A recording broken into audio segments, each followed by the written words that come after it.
Look at Venezuela. Did Russia go to help their biggest friend? No. Look at Iran. Does Russia help their allies? No.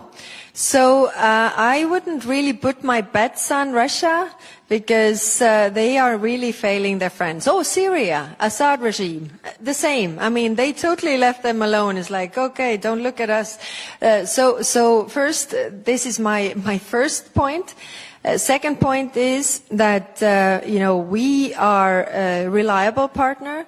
And third point is, yes, we are not equal military power to United States, but we are working on this. We really are working on this to boost our own defense, to boost our own defense industry, to be an equal military power. But what we are economic power. So you can't also overlook that. And even, Armenia, we are helping them a lot because they are fighting the foreign malign influence and manipulation that comes from outside. So when they are in need, actually they turn to Europe, and we are always the good guys helping even those who haven't helped us.